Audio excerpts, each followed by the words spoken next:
The two dug into the UFC 320 card in a recent episode of the Joe Rogan Experience with Michael Venom Page, and Rogan couldn't resist starting with the co-main event between Corey Sandhagen and Merab Dvalishvili. Rogan emphasized how peculiar the Chamber's training practices are. Merab admits that he doesn't stretch or warm up like a typical athlete. He simply enters the gym and gets to work right away. Furthermore, it seems that he stays up until 2 in the morning before going to bed. The champion has perhaps the best cardio in UFC history despite his insane workout. He has outperformed everyone who has ever shared the cage with him and shattered nearly every significant wrestling record in the promotion. After that, Rogan praised Corey Sandhagen, describing him as one of the sport's top point fighters. Incredibly difficult to hit, sophisticated, and slick. However, he underlined that this is, and it's a whole different kind of fight when you add in Merab's relentless speed and crazy grappling. Let's get started. Remember to share your UFC 320 predictions in the space provided for comments below. I forgot who he was talking to. He did an interview. Oh, he was on Mighty Mouse's podcast. Yeah. No sauna, no cold plunge, no stretching. Doesn't do any of that. Doesn't do any of that. Just no warm up. Shows up. I just show up, start to train. Just shows up and fucking hits the gas.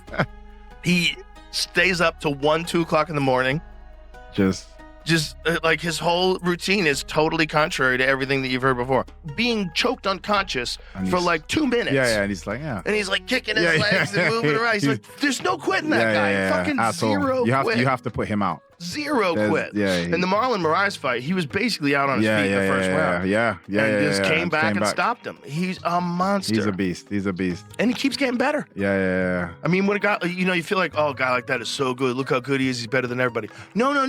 Yeah. He's still getting better. He's not done. He's a project. Rogan then began dissecting the Ankalaev versus Pereira rematch as part of his analysis of the main event. Additionally, he actually leaned toward Pereira this time, which surprised a lot of people. Rogan clarified that due to an injury to his left hand, Alex's most powerful weapon, his famous left hook, was essentially taken away from him during their first battle. Pereira also reportedly contracted the Ronavirus during his first training camp, which may have had an impact on his cardio and general performance. Upon closer inspection, Alex didn't appear like himself during that altercation.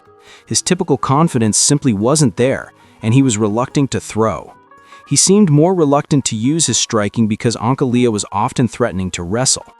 He stuffed every takedown attempt, but his offense appeared to be limited, and he struggled to find his rhythm on his feet.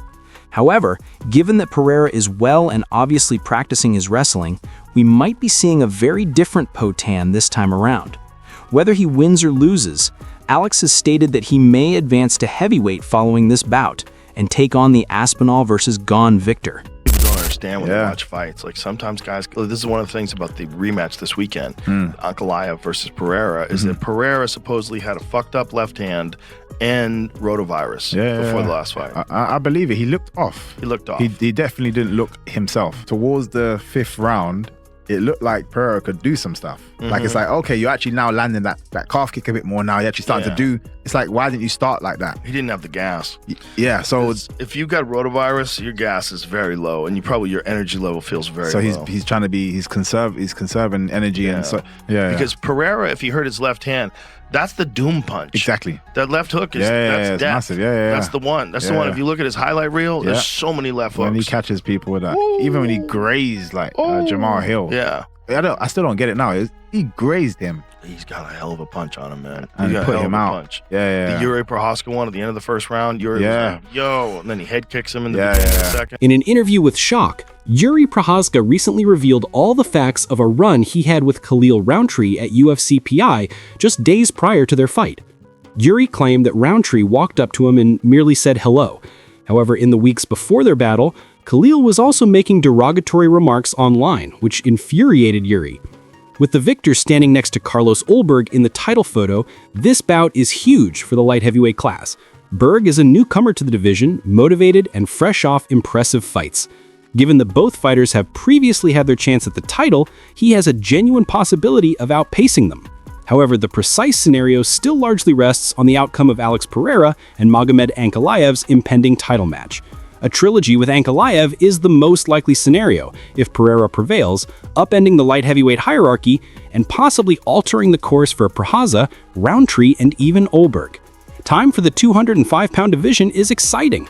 What are your final UFC 320 predictions? Post a comment in the section below. PI, first day here in Vegas, or first day fight week here. We trained with my team, and he went around. He went out of the gym, and he said to me, "Hi, Jiri," or "Hi," some like normal hello. And I just watched him, and I didn't believe that, because you know what was on the Twitter, what he's wrote, and all these things, and I just watched him, and I just wanted to see him, and I just wanted to be present and see him, what he wants to do. And he just said hello like normal guy, man. And I said to myself, then I realized that all these things, all these bullshit, what he wrote on the internet, is not his work. One of Jon Jones's worst flaws, which even some of his biggest admirers don't discuss enough, was just brought to light by Joe Rogan. Rogan was honest when he delved into the fictitious Jones versus Tom Aspinall battle in a recent episode. Jones would have been easily outpaced in terms of speed and agility, even though he was one of the GOATs. In his glowing review of Aspinall, Rogan emphasized how the Manchester heavyweight's extraordinary quickness and naturally built 250-pound physique made him a nightmare for a fighter like Jones, who has never been the fastest. Aspinall's size, strength, and quick movement presents a special obstacle. A fighter who typically competes at light heavyweight could be overwhelmed by his heavyweight speed and natural power, since he is difficult to defeat and would never make 205. Rogan added that Jones's lack of speed and explosiveness is a real issue, particularly when facing a large, quick heavyweight like Aspinall, which makes the bout an intriguing what-if scenario.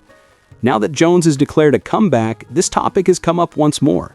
Jones appears to be making a lot of effort to secure a slot at the White House event, but this time around, Dana White is against the matchup. Ultimately, though, you never know. That White House event is still a long way off, and a lot might change. Fans, what are your thoughts? Would Aspinall be able to figure out Jon Jones's puzzle? Do you even want to see this matchup in the future, perhaps at the White House event? Comment below. It comes from there. I appreciate your reading. Remember to subscribe for daily news and give a like.